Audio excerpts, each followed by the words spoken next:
What's going on, everybody? Welcome to the channel. Today we have a fun one in store for you. We are going to be talking about fantasy football updates, football in general, and we're cracking open a Topps Chrome 2024 blaster box. These can sometimes be hard to find in retail stores. They are a little more expensive at $30, I believe, a box. Could be 30 to 32 bucks. But in general, this is a really fun set to open. If you haven't done so, I do think it is worth the value and the cost of buying one of these, not just because of the cards themselves and how they look, but you also get some really good players. So without further ado, let's crack into this. If you guys haven't done so already, please go ahead and subscribe to the channel. We're growing and any and all support is appreciated. If you are curious to know what comes in some of these boxes, all you have to do is really just pick up the box, look on the sides of them, and it will say, hey, there's 300 card base set, or, what inserts there are. In this case, you got 1 prism refractor, 4 exclusive refractors. So anyway, let's get into it. But I hope everybody won their fantasy matchups. Week 6 was eventful. Rico Dowdle continues his rampage, but again, he is with Chuba Hubbard, fighting for that starting spot. I think, honestly, at this point, they have to, split touches or something. He's too good not to have involved at this point. I think he's made that known after 2 weeks. So whoever picked up Rico Dowdle in your league, congrats to you for picking up probably the best pick of the season, just on the waivers. But anyway, let's get into it. So I would say biggest disappointment, for me anyway, was the Denver game. Denver versus Jets. I know it was a game in Europe. I understand it was an away game. Those can be dicey, not going to lie. I'm not even excited for this week's European game. But the one thing I will say is that Courtland Sutton getting one catch, for 17 yards. And then basically the only other attempts he got may have even been in the fourth quarter. I can't even remember. But you can't have your number one, despite having coverage by Sauce Gardner, your number one target should be your number one receiver. And in most cases, that's the scenario, right? Even with a great cornerback there with Sauce Gardner. And basically, what doesn't make sense is why you still can't feed him the ball. Like, you look at other players, see right here, look at this, Barry Sanders, awesome. But you look at, cool little insert there, or apparel. Hey, we will take a Tom Brady, and we will take this guy, Isaac. Cool. Rookie card. So anyway, I'm just saying, if you look at some of these other teams, look at Matthew Stafford, look at even this recent game with Michael Penix Jr., these guys just hyper target their number ones, and usually you find success. Now, I do have, in my own opinion, I have mixed feelings about it. Number one, from a fantasy football perspective, it basically means you only have one really solid target on that team to shoot for anyway to get consistent fantasy value. So that is a little bit annoying when you want to hopefully see maybe 2 or 3 other players really get more attention. Because really with the Rams, it's Kyron Williams and it was Puka Nacua, right? But in general, when you see the hyper targeting, you're like, all right, well, it's kind of fun, but then it makes it easier for defenders to also understand the game plan. But obviously you see it working because these quarterbacks are still hyper targeting and these guys are putting up massive numbers. I mean, they're putting up hundreds of yards. I mean, it's disgusting. Week after week, by the way. This isn't just like a one and done. Like, this is a consistent scenario. So just in general, like, it's a little bit annoying to see, but it works. So for me, watching Courtland Sutton get one catch for 17 yards in the first quarter, and then nothing else really going forward and walking away with 3 is just ridiculous. So Denver is a little frustrating to me right now.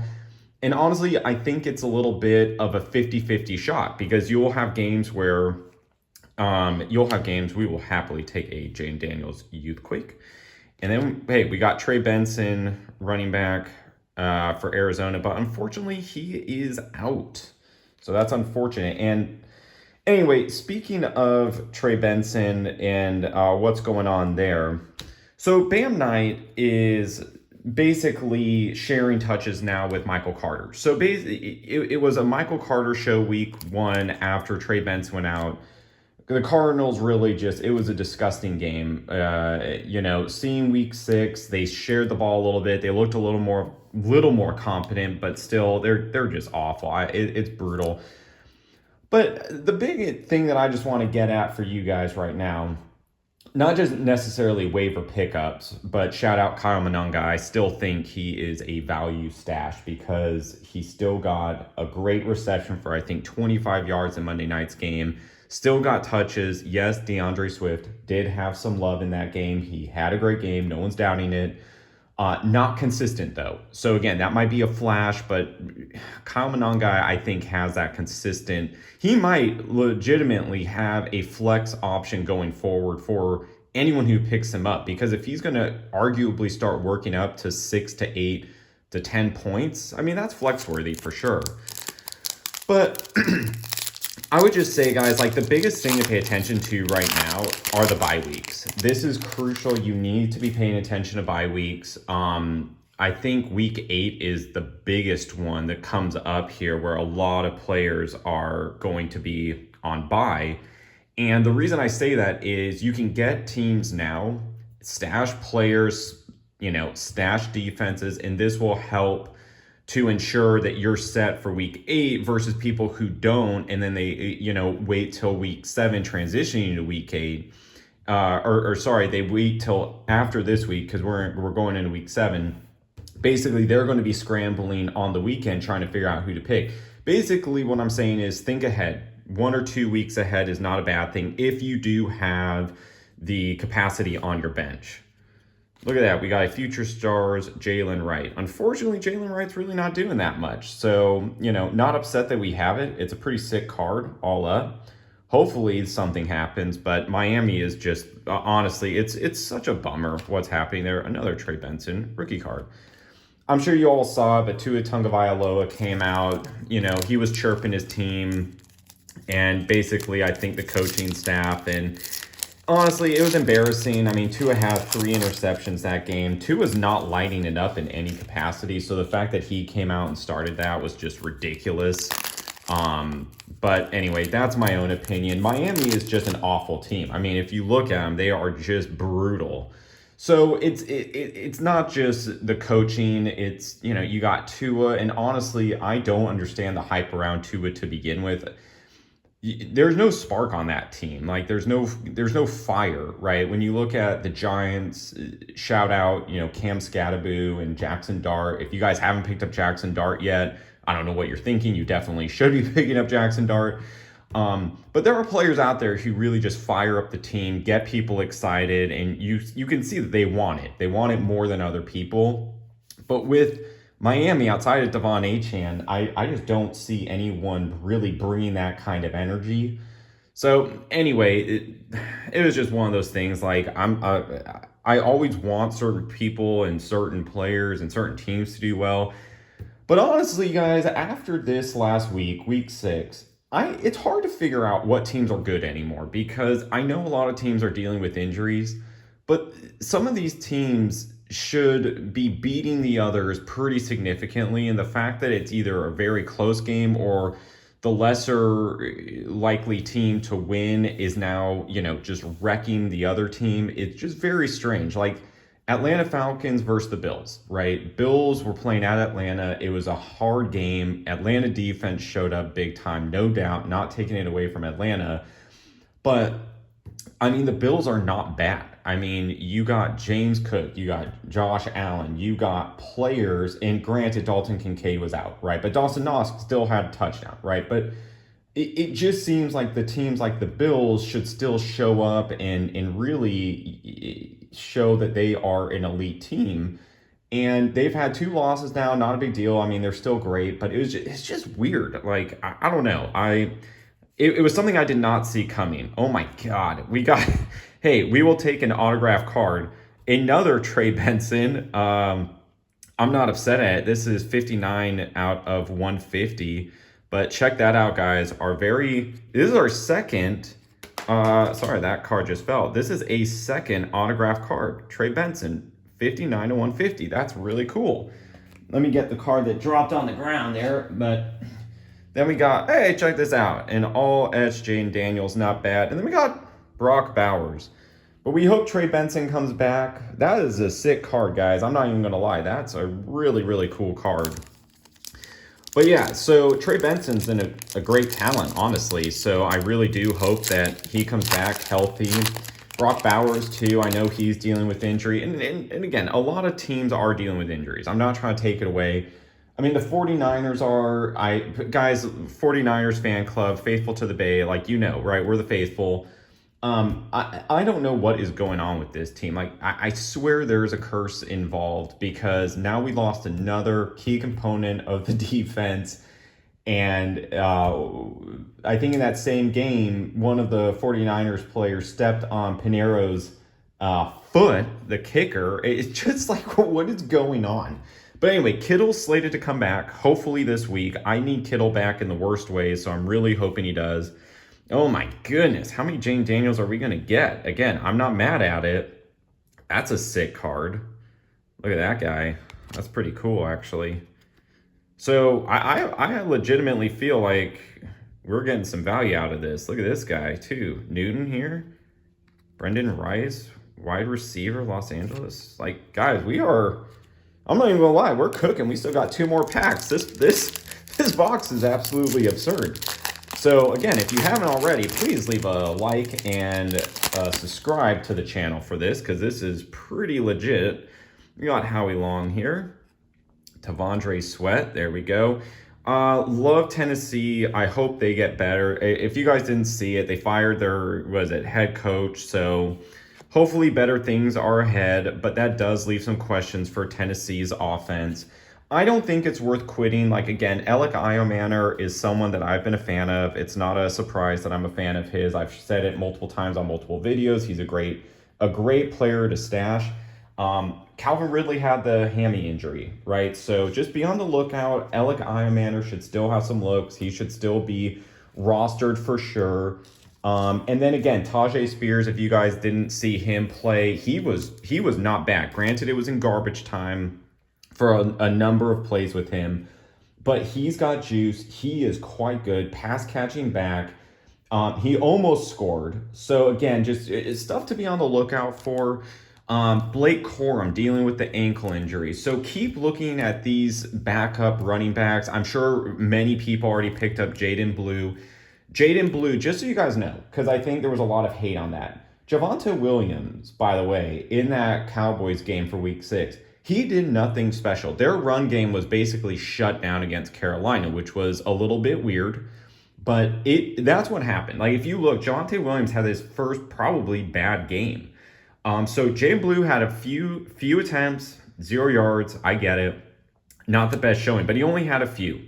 But if you look at those opportunities, either he got stuffed at the goal line, never really had a shot to get going.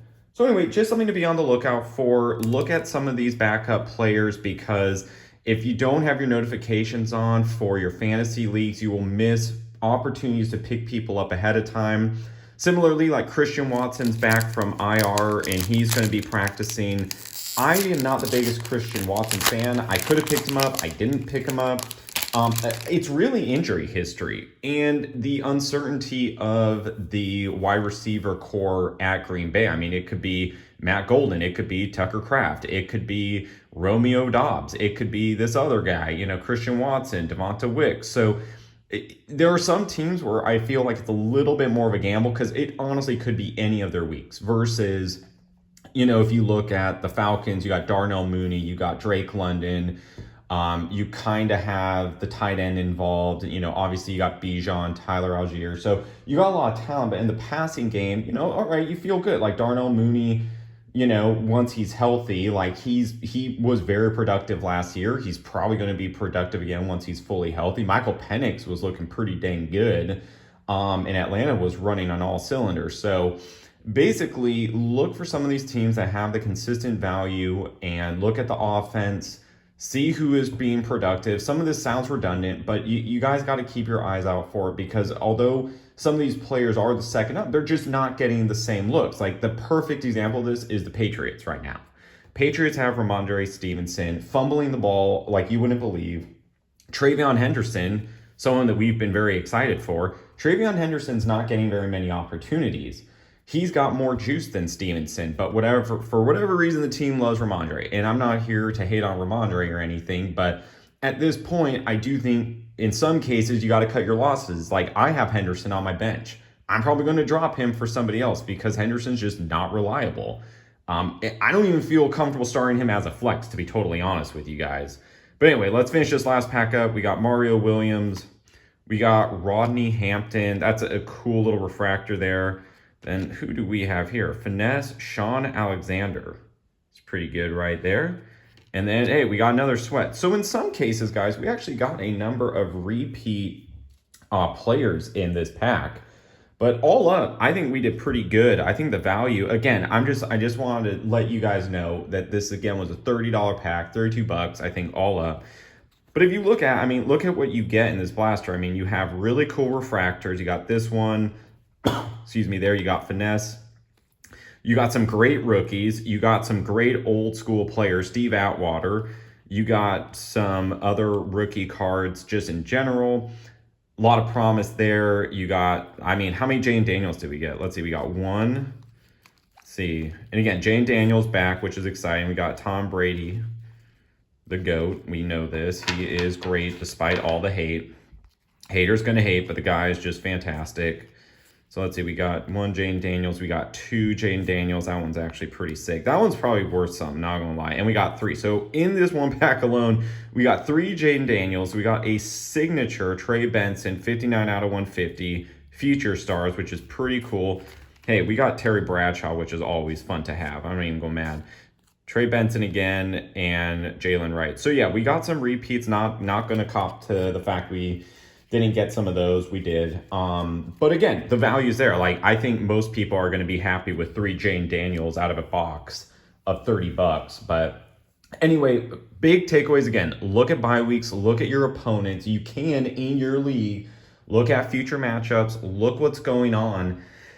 And essentially try and out-strategize the other people, right? I mean, that's the name of the game. Now, obviously, there's luck involved. We all know this. We've all been burned by some players who had great weeks and then completely duds the next. Cortland Sutton on my team is one of them. Romo Dunze was another. He should have had a ton more points. Didn't happen. But you know what? You're still happy with the production. But just, you kind of got to look at everything in a comprehensive way. Look at the offense, look at the defensive matchups, pay attention to the news. But yeah, again, I would say for me, for running backs, I like Kyle Monangai. I still like Jaden Blue. I think Zaire White is someone of interest, but Aaron Jones is coming back. Jordan Mason's really, not lighting it up too much, even though I love some of these guys and stuff, but it's just certain things just aren't happening with some of these players. So if you have to drop, don't be afraid to drop. Like, if it makes sense that these guys aren't really giving you any value and you have your opportunity to pick up some great alternate options, like stashing a great defense, right, that you feel can score you 8 to 10 points, not a bad move. If you need to stash another tight end, like Harold Fannin Jr., started the year off and then, kind of went off the edge there because of the other tight end. For the life of me, I can't. Oh, David Njoku. But obviously, if Njoku goes out to injury, Fannin automatically has more value. Dylan Gabriel, not the greatest quarterback. We know this. He throws it a bunch, though. So that's exciting.